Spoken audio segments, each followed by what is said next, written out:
Kia ora, this is Fiona here from Pest Free Kaipatiki, and today we're showing you a short video on how to set a rat trap. Okay, so here in Pest Free Kaipatiki we use a really important combination of a trap box and the physical snap trap itself. Now the reason why we do that is it actually keeps both children and pets safe because it's securely locked into here, and you also reduce the amount of potential bycatch like birds and that kind of thing. As you can see, it's a small entrance hole just right for rats. We use two different kinds of trap. One is this black T-Rex trap, which is very easy to set, easy to manage, even children can. And the other kind is a modified Victor, which is a little bit more tricky to set but really effective for large rodents. So setting your T-Rex trap is really simple. What you want to do is get a good grip on it with your two thumbs and gently push it down. And you'll find that it ends up catching very simply like that. Okay?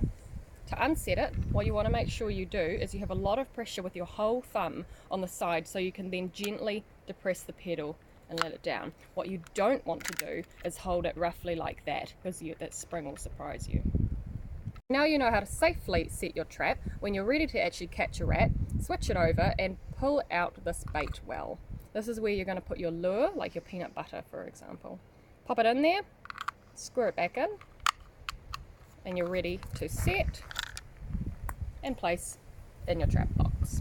So the other kind of trap that we use here in Kaipatiki sometimes is called the modified Victor.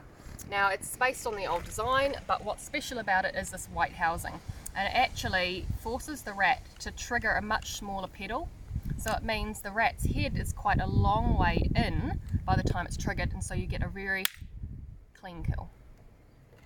Alright, so to set your modified Victor, what you want to do is press it down to the ground, pull the bar back over, and always have your thumb, have a good amount of pressure on here as your backup. Pick up your bar, just place it in the slot in the middle, just loosely. And then what you're going to do is, never letting go of the pressure on your thumb, reach forward into the trap, and you're just going to lift that pedal up a little bit, just the trigger, just so it catches on that bar. When you feel like the pressure's off, you can release it. Okay, so your lure is exactly the same. You can use peanut butter, crunchy or smooth, does not matter.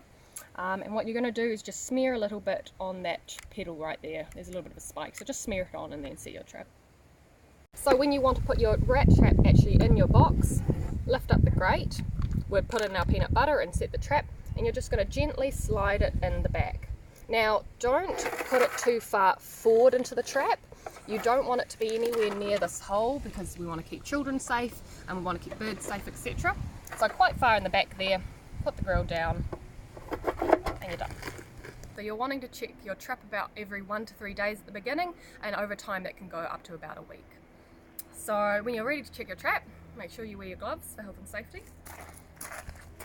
And what you'll do is open it out, make sure your trap is not set. Obviously you don't want to catch yourself, and pull out your rat. Okay, so when you're ready to dispose of your rat, you can always dig a hole and plant a tree over it, but if you don't want to touch it and want to get rid of it, what you want to do is literally just open your trap, drop the rat onto newspaper, roll it up, double sheet into a plastic bag and out into your general rubbish collection. Alright, so whenever you're handling a trap or a bait station, it's very important that you wear your gloves. And don't forget, if you want more guidelines on health and safety, you can always visit our website.